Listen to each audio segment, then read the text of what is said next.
Welcome to IAYTD and welcome to our discussion about Justice League. We're going to start with some non-spoilers. I'm going to give you my basic review.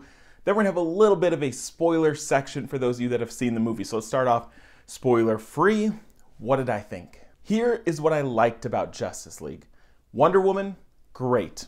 Definitely carried the momentum of her film. She worked here. She added some zest and some life. And then The Flash also I thought really worked. Some people thought the humor didn't always hit. I thought it did. I thought he was hilarious. I thought it added levity when the movie was kind of stagnant at times or a little slow. He added some zest, and I really appreciated that. Batman is kind of hit or miss for me. So Ben Affleck here, you can kind of tell there are moments that he's checked out. And you kind of notice this a little bit more if you know the background, that he's looking for a way to leave the franchise. He doesn't enjoy doing this. So his brooding Batman sometimes comes off as just kind of apathy and disinterest. The action scenes are pretty great.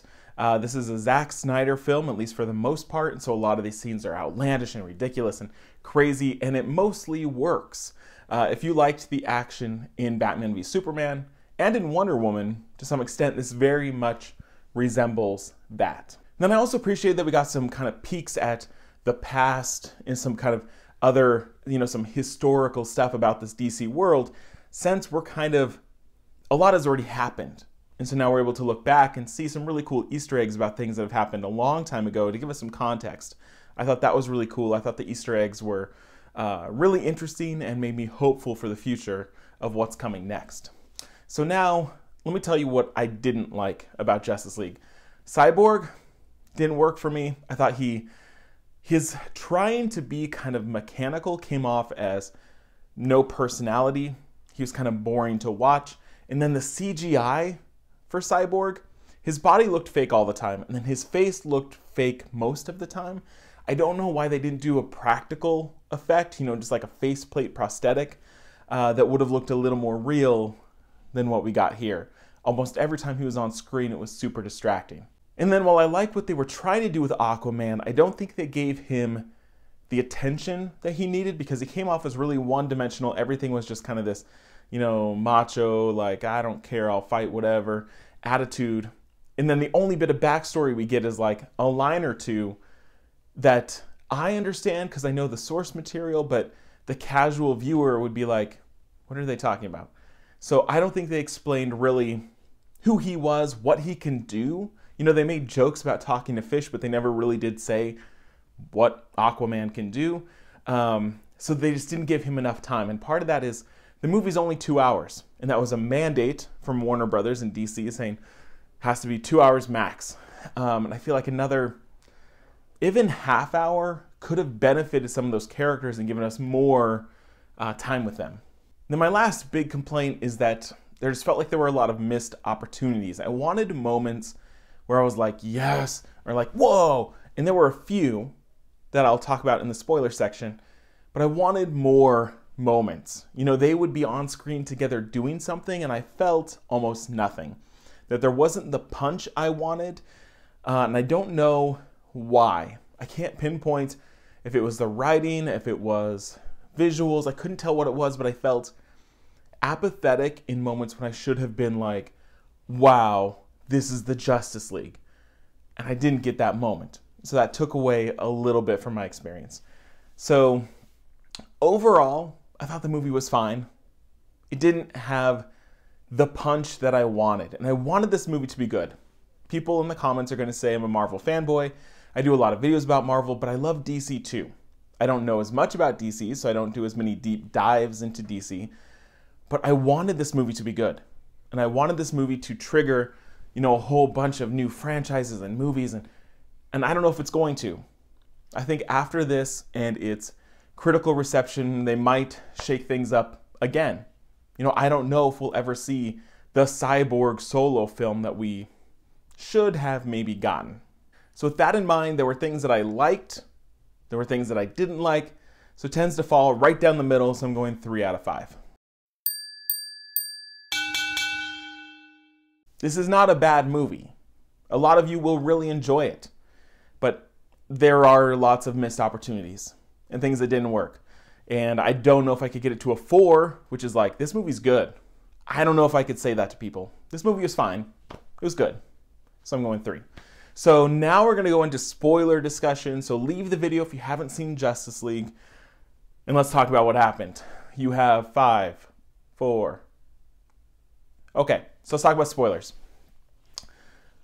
The coolest Easter egg for me was that flashback battle with Steppenwolf and the parademons.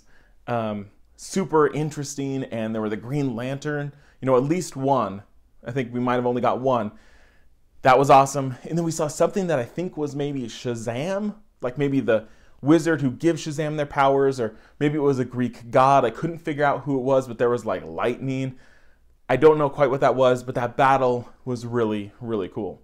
A lot of the other really great moments came from Superman, and I'm glad they kind of held off on Superman footage and even talking about him, because when he came back, there's an initial fight scene where basically he doesn't remember anything and is fighting the Justice League. That is probably the coolest action sequence in the movie, at least my favorite.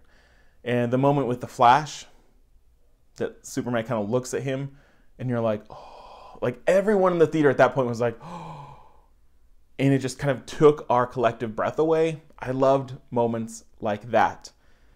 And then Superman goes away. And every time he's not around, things feel a little bleaker, a little slower. You know, Affleck kind of has his apathy and brooding, and, you know, Aquaman's kind of like, oh, whatever. Like it's kind of slow, and Ezra Miller's Flash was the only time that kind of would inject some life, and it just felt it dragged a little bit until the very end when it kicked in, and finally this felt like the Justice League, when they're together, fighting, they're choreographing, they're using their powers in conjunction. That is what we wanted to see, but we get very little of that. There are 2 post-credit scenes. The one with the race, where Flash and Superman are racing, a funny little Easter egg to people that are fans, but ultimately doesn't resolve anything. And then the scene with Lex Luthor, which was cool that he actually came back. I thought he was kind of done with all this. And Deathstroke is cool, but with all these rumors about Affleck leaving, and they're rewriting and retooling the Batman solo film, I just hope we keep Deathstroke. Because I think if they shake up what the next Batman movie is, that might be something that gets lost, and then this end credit scene is ultimately pointless. So I hope this actually becomes something. I also want to talk about Steppenwolf. I feel like this was a weird choice for a villain. He's C-list, maybe D-list. You know, he's like not great. He had no personality. He didn't look great. All CG villains, I'm getting sick of that. This felt very much like the Doomsday fight, like the Ares fight, that is just like kind of destruction, a huge field of destruction, and they're fighting the CGI monster. I didn't care too much. I wish they would have done something different. Even if it was just someone that they fought practically, like the Superman Zod fight was a little better, that it was like there's a person there. Where the other fights, I didn't feel that at all, including this one. So I think those are my major spoiler thoughts. I can't think about what else really happened. But if you want to talk about spoilers, hop down into the comments and tell me your favorite parts. What did you like? What didn't you like? If you had to rank it out of 5, how many stars would you give it? I'm going to get back to watching Punisher, so I'll see you later.